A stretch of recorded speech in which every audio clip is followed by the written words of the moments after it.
once again, welcome. And I know that as part of the tour, you couldn't have chosen a better place to do it, which is GIBS, and we know why. And maybe you'll tell us the story as to why GIBS is so close in terms of, with your heart. But yeah, thank you, my brother. I've had the pleasure to read the book, got myself some Savings of Self-Mastery. And I like the title because it says, bite-size pep talks to unlock greatness. But definitely, I'm sure, this didn't just take you a week to write. So can you please just take us through the journey of putting together what inspired it and what you hope to achieve?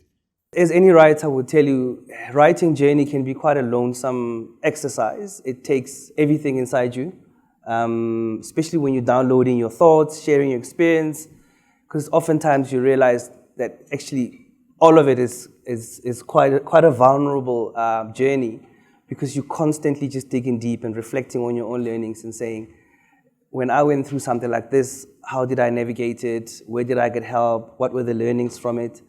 And throughout my career, I've been coaching and mentoring people. And I got to a point where I realized, actually, the only way to scale the coaching and the mentorship and the sharing is to put it down on paper. So this has been a journey of accumulating learnings through conversations, through experimentation, and seeing that actually self-mastery is what we should all be aiming for. So that's really how we got to this point. Yeah. And are there any pivotal moments in your life that you want to maybe reflect, especially as they are captured in this book? Yeah, I think when I look at the discipline of leadership, right, you realize after years and years and years that first of all, it's not about you. There's a higher purpose. You're here to serve. You accumulate learning so you can share it, so you can use it to help people. Because ultimately, that's where fulfillment comes from. So I think for me, there was a moment where I realized it's not about me. Because you go through your career, you go through performance appraisals, you go through various assessments, and you always want to reach the top. You want to be number one in everything you do. And then you realize actually there's a much bigger agenda here, which is if all of us were to share what we know, the world would be a better place. All the problems we have in society today are human-made.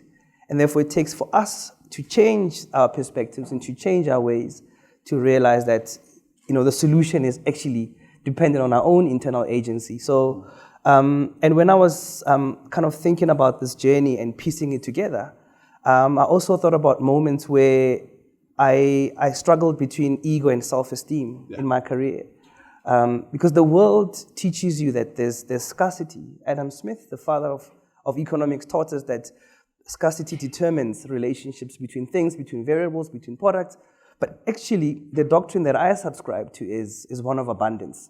I really think there's enough for all of us. If you think about it, 10% of South Africans go to bed hungry every night, yet 10 million tons of food goes wasted. So if there was a way of aligning things so that there's enough for all of us, there's a much more equitable distribution of opportunities, we'd all be okay. All of us here have books to write. We all have learnings to impart. So I think for me, moving away from scarcity to abundance helped me to start sharing. Because when you're navigating life as a competition, as a sense of trade-off, win and lose, you don't share. You hog what you have because it's a competitive advantage, right? And that taught me that I should not be living my life avoiding losing. Instead, I should be playing to win. Because avoiding losing is about risk mitigation. It's about avoiding pitfalls. It's quite a negative space. You're really optimizing for one. Whereas playing to win, as the term suggests, is the world is your oyster. And it's abundant with possibilities. There's enough for all of us. We should share because it is in giving that we receive, right? So, and throughout the coaching and the mentorship journeys, I also realized that I learned so much just from talking to people about what they're going through. And I guess the last thing was about distinguishing between mentoring people and coaching people. One being kind of giving answers, the other one being teaching people how to fish, asking the right questions and training them to sort of solve their own problems. So those have been some of the highlights, yeah.